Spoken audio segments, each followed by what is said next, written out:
আমেরিকার new York সিটির মাঝে অবস্থিত এক বিশাল বড় অট্টালিকার বাহিরে এসে থামে গাড়ি। গাড়ির জানালার কাঁচ দিয়ে মেঘ বাহিরের অংশ দেখে। মেঘ চোখ বড় বড় করে তাকিয়ে থাকে বাড়ির দিকে। এটা বাড়ি না, বরং কোনো সাম্রাজ্য। গেটের কাছে গাড়ি থামার সঙ্গে সঙ্গে দারোয়ান এগিয়ে এসে গেট খুলে দেয়। গাড়ি বাড়ির ভিতরে প্রবেশ করে। বিশাল সাম্রাজ্যের এই অট্টালিকা কাঁচ দিয়ে তৈরি। আমেরিকার বাড়ি ঘর সাধারণত সবই প্রায় কাঁচের দিয়েই তৈরি করা হয়। প্রতিটা বাড়ি দেখতে বিলাসবহুল, আর এর সৌন্দর্য যে কোনো মানুষকে মুগ্ধ করে তুলবে। তবে এই বাড়ির মধ্যে বাঙালি আভিজাত্যের চিত্র ফুটে উঠেছে। রিসর্টের থেকে এই বাড়ির আয়তন কোনো অংশে কম নয়। বাড়ির ভিতরে ফুলের সারি সারি বৃক্ষরোপণ করা হয়েছে, যা দূর হতে দেখতে ভীষণ সুন্দর লাগছে। মেঘ কারান আর তার পরিবারের রুচির প্রশংসা করে। গাড়ি এসে থামে বাড়ির সদর দরজার সামনে। আদ্রিয়ান চাবি দিয়ে গাড়ি বন্ধ করে তার পাশে বসে থাকা মেয়ের দিকে তাকায়। মেঘ গাড়ির জানালা দিয়ে উঁকি দিয়ে বাগান সহ বাড়ির বাইরের অংশ দেখে যাচ্ছে। আদ্রিয়ান বলে ওঠে, মেঘ, বাড়ির ভিতরে চলে এসেছি আমরা, গাড়ি থেকে নেমে পড়ো এখন। আদ্রিয়ানের কথা শুনে মেঘ দ্রুত গাড়ির দরজা খুলে গাড়ি থেকে বের হয়ে আসে। আদ্রিয়ানও তার ড্রাইভিং সিট থেকে নেমে গাড়ির বাহিরে চলে আসে। দূরে থাকা দারোয়ানকে ডাক দিয়ে তার হাতে চাবি দিয়ে বলে গাড়ি গ্যারেজে পার্ক করতে। এরপর তারা দুজন একসাথে বাড়ির ভিতরে প্রবেশ করে। মেঘের শরীরে এখন আদ্রিয়ানের জ্যাকেট পরিহিত রয়েছে। ড্রয়িং রুমে চিন্তিত হয়ে বসেছিলেন ফারহানা বেগম। বারবার সদর দরজার দিকে তাকিয়ে দেখছেন আদ্রিয়ান আর মেঘ বাড়ি ফিরে এসেছে কিনা। এই ঝড়ের মধ্যে ওরা দুজন বাহিরে ছিল। গাড়িতে কত প্রকার বিপদ আপদ হতে পারে। তাছাড়া মেঘ আমেরিকায় প্রথম এসেছে। যদি রাস্তাঘাট ভুলে কোথাও হারিয়ে যায় তখন কি হবে? যদিও ওর সাথে আদ্রিয়ান রয়েছে, তবুও ফারহানা বেগমের টেনশন হচ্ছে। ফোন করে বলে দিয়েছে তারা দুজন ঠিক আছে, ঝড়ে তাদের কোনো ক্ষতি হয়নি। আদ্রিয়ান হয়তো আগে থেকেই জানতো যে ফারহানা বেগম তাদের জন্য টেনশন করবে, তাই সে কারণকে বলে দিয়েছিল যাতে ফারহানা বেগমকে তাদের নিরাপদে থাকার খবরটা জানিয়ে দেয়। কারণ বাড়িতে ফিরে আসার পর ফারহানা বেগমকে বলে আদ্রিয়ান আর মেঘ ঠিক আছে। তবুও ফারহানা বেগমের চিন্তা হচ্ছে, ঝড়ের পরও কত রকম বিপদ হয়। আদ্রিয়ান আর মেঘ বাড়ির সদর দরজা দিয়ে ড্রয়িং রুমে প্রবেশ করে। ফারহানা বেগম তাদের দেখে এগিয়ে আসে। উনি বিচলিত কণ্ঠে বলে, আদ্রিয়ান, মেঘ, তোমরা ঠিক আছো? বাহিরে যা ঝড় বৃষ্টি হয়েছে, রাস্তায় কোথাও সমস্যা হয়নি তো তোমাদের? ফারহানা বেগমের চিন্তিত কণ্ঠ শুনে আদ্রিয়ান তাকে আশ্বস্ত করতে বলে, মামি, আমরা ঠিক আছি, সম্পূর্ণ সুস্থ স্বাভাবিক, রাস্তায় কোনো বিপদ হয়নি, তুমি টেনশন করো না। আদ্রিয়ান আর ফারহানা বেগমের কথা বলার মাঝে মেঘের মনে পড়ে কারান আর আবিহার কথা। ওরা কি বাড়ি ফিরে এসেছে, না রাস্তায় এখনো আটকা পড়ে আছে?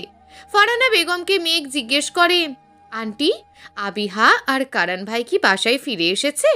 ফারহানা বেগম হ্যাঁ বোধক সম্মতি দিয়ে জবাব দেয়, কিছুক্ষণ আগে আবিহা আর কারান বাড়ি ফিরে এসেছে। ওরা বৃষ্টিতে ভিজে গেছে, তাই রুমে চলে গেছে ফ্রেশ হতে। ফারহানা বেগমের কথা শুনে মেঘ চিন্তামুক্ত হয়। ফারহানা বেগম নোটিশ করে আদ্রিয়ান আর মেঘের জামা কাপড় ভিজে শরীরের সাথে লেপ্টে রয়েছে। এমন অবস্থায় থাকলে জ্বর বা সর্দি লেগে যাবে।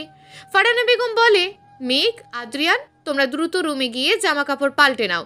বৃষ্টির পানি দিয়ে সারা শরীর ভিজে গেছে। ভিজা কাপড়ে বেশি সময় থাকলে জ্বর চলে আসবে। আদ্রিয়ান আর মেঘ ফারহানা বেগমের কথায় সম্মতি দেয়। তারা সিঁড়ি দিয়ে ওপরে উঠে যায়। মেঘ সামনে আর আদ্রিয়ান তার পিছনে। আদ্রিয়ান মেঘকে দেখে আর মুচকি হাসে। এরপর তারা দুজনেই রুমে চলে যায়। তবে এখন মেঘের রুম আদ্রিয়ানের রুমের পাশে নয়, বরং তার রুম বেশ কিছুটা দূরে। মেঘ গেস্ট রুমে থাকবে আজ থেকে। গেস্ট রুম বাড়ির শেষের দিকে, আর আদ্রিয়ানের রুম সবার প্রথমে।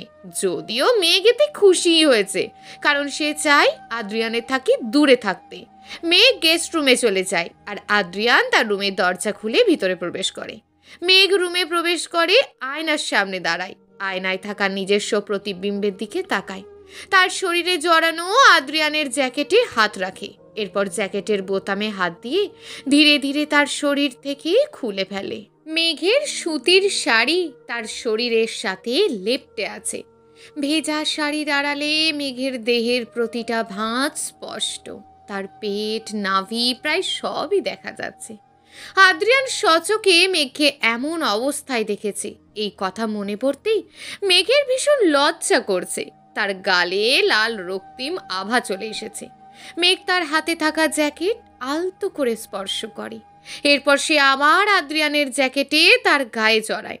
এক উষ্ণ শীতল অনুভূতি তার সারা শরীর মন ছুঁয়ে দেয়।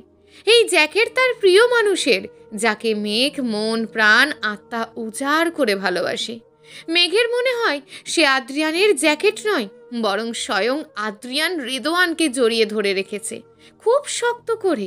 আদ্রিয়ান তাকে নিজের বাহুদয়ের মাঝে আগলে রেখেছে, যেন বাঁধন একটু হালকা হলেই মেঘ তাকে ছেড়ে চলে যাবে।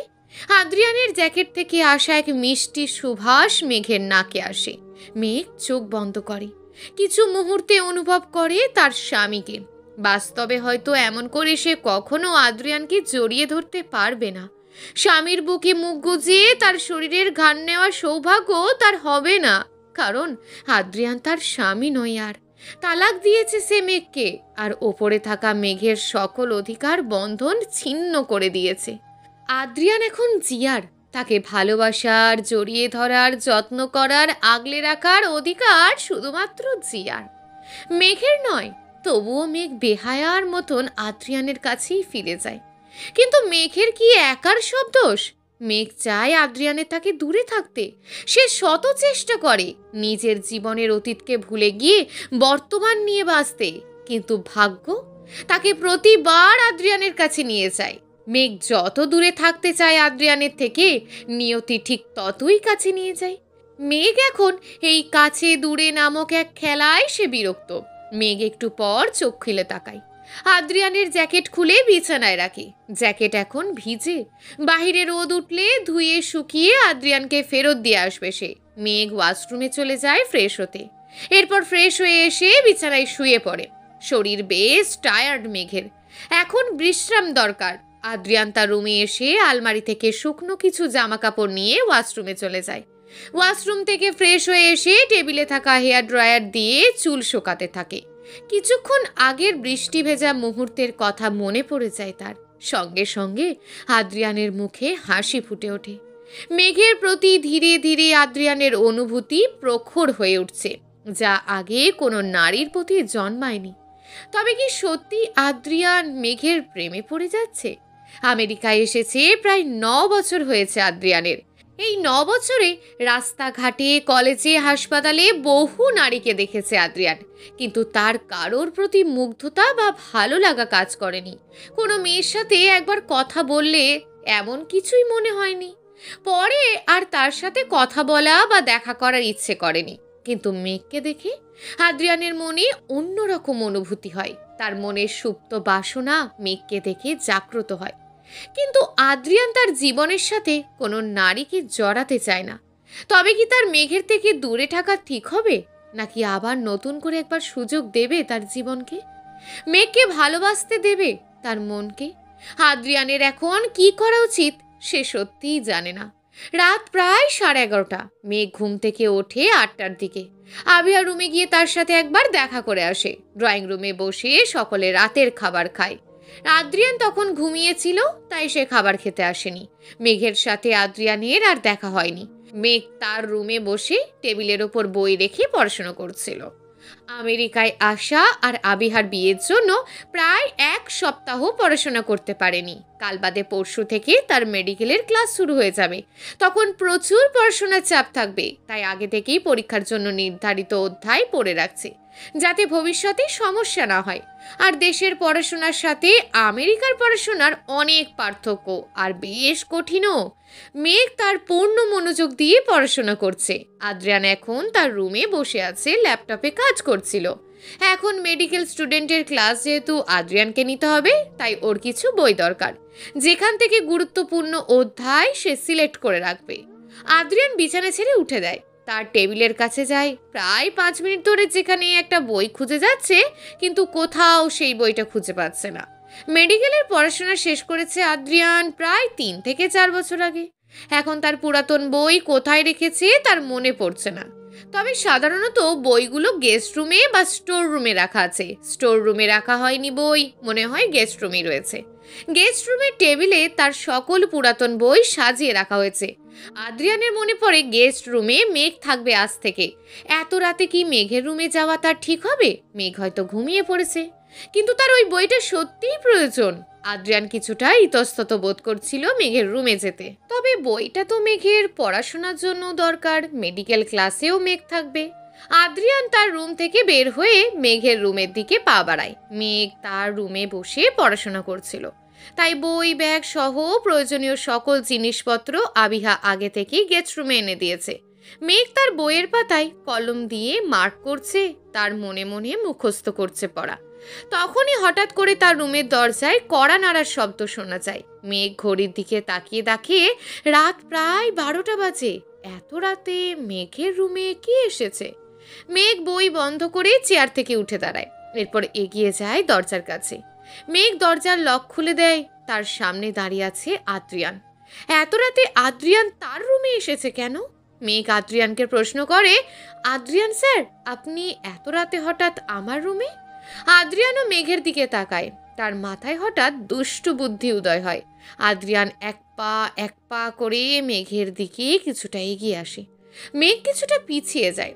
আদ্রিয়ান বলে ওঠে, কেন মেঘ, এত রাতে কি তোমার রুমে আসা যায় না? আদ্রিয়ান মেঘের দিকে এগিয়ে আসে আর উত্তর দেয়। মেঘ পিছিয়ে যেতে থাকে।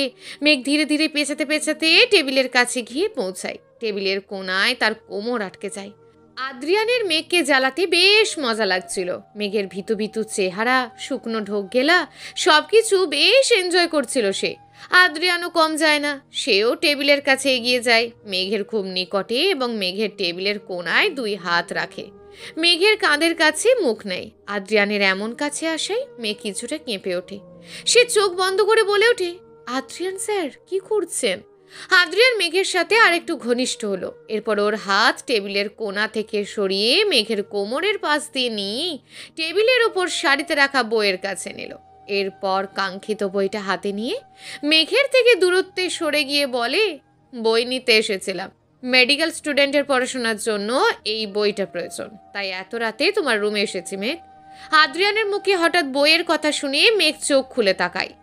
সত্যি আদ্রিয়ানের হাতে বই? তবে কি এতক্ষণ টেবিল থেকে বই নেওয়ার জন্য মেঘের কাছে এসেছিল? আর মেঘ কি না কি ভেবে বসেছিল? মেঘ বলে, ও, আপনি বইয়ের জন্য এসেছেন।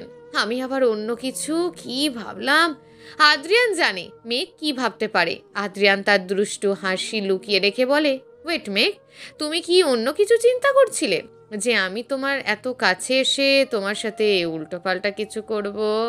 শোনো মেঘ, আদ্রিয়ান রেদওয়ানের তোমার প্রতি কোনো ইন্টারেস্ট নেই, আর তোমার মতন মেয়ের সাথে কিচ্ছু করার কথা আমি দুঃস্বপ্নেও ভাবি না। আদ্রিয়ান কি বললো এটা? মেঘের মতন মেঘ মানে? ও কি মেঘকে অপমান করলো? মেঘ রাগান্বিত কণ্ঠে বলে ওঠে, কি বলেন আপনি আদ্রিয়ান স্যার?